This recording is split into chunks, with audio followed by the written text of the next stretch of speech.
everybody, this is Chelsea with Let's Talk. Today, let's break down indirect objects in the dative case. So, you guys know all about subjects by now.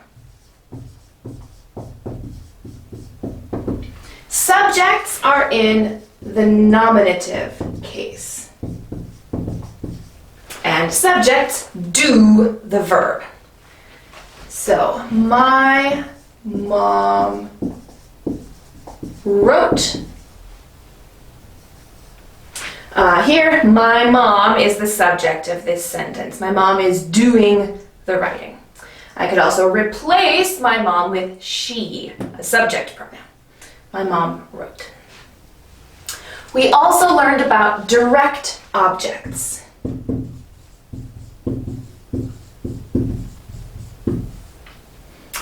Direct objects are in the accusative case, and they receive the verb. So, in the sentence, my mom wrote an email is the direct object. And you can replace direct objects with object pronouns. My mom wrote an email, my mom wrote it is the object pronoun. Now, let's talk indirect objects.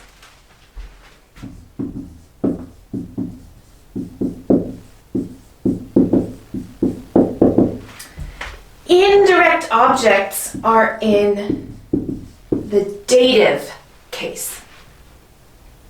Indirect objects receive the direct object. They're often people, they don't have to be, but they're often people, and they receive that direct object. So let me change this sentence.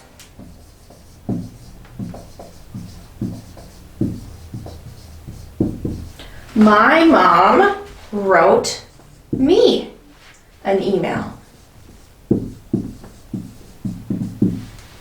The email is going to me, to this indirect object.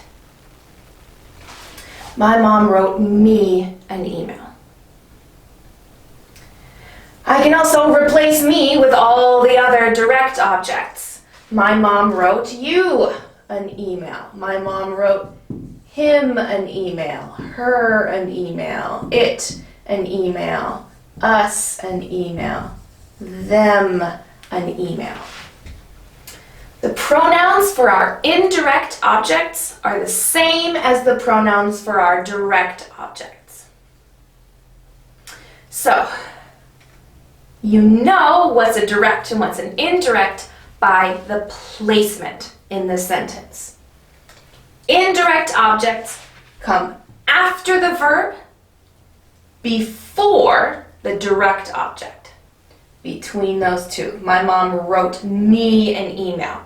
We wouldn't say my mom wrote an email me. We can't just switch it around like that. My mom wrote me an email. My mom wrote you an email. We can also express the same idea in a different way by using a prepositional phrase. So instead of having me in the dative case,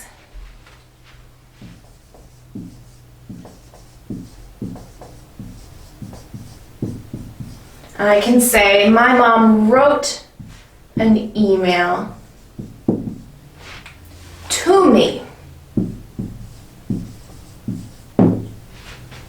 Now, this is a prepositional phrase. It's not the dative case anymore. We've got a preposition and an object of that preposition. So, my mom wrote an email to me, my mom wrote an email to you, to him, to her, to it, to us, to them. And it'll work the same way. These are both fine, just a different way to do it. You can use the dative case, or you can use the prepositional phrase. So, with the verb write, we use the preposition to. Other verbs, for the dative case, for this prepositional version, we'll use the preposition for. So I could say, Mr. Harris bought them lunch. Here, them is our indirect object in the dative case with our object pronoun. Mr. Harris bought them lunch. Or to use the prepositional phrase, Mr. Harris bought lunch for them. So some verbs will use to, other verbs will use for when you do this prepositional phrase instead of the dative case. And you'll just have to figure out what that is. Now, not every sentence has a direct object and an indirect object. Not every sentence has a direct object. And not every verb can have an object. Verbs that cannot have objects we call intransitive verbs. They can't have a direct object or an indirect object. There's no accusative case, no dative case when we use these verbs. So a common one we might use is jump. I can say she jumps, but I can't say she jumps us. She jumps it. There's no object we can use with this verb. I can say she jumps over the dog, but this is a prepositional phrase then. It's not a direct object and it's not an indirect object. But if your sentence has an indirect object, it has to have a direct object as well. All right, that's all for indirect objects in the dative case. In the comments, write me some sentences with indirect objects. Or write some sentences with indirect objects for me.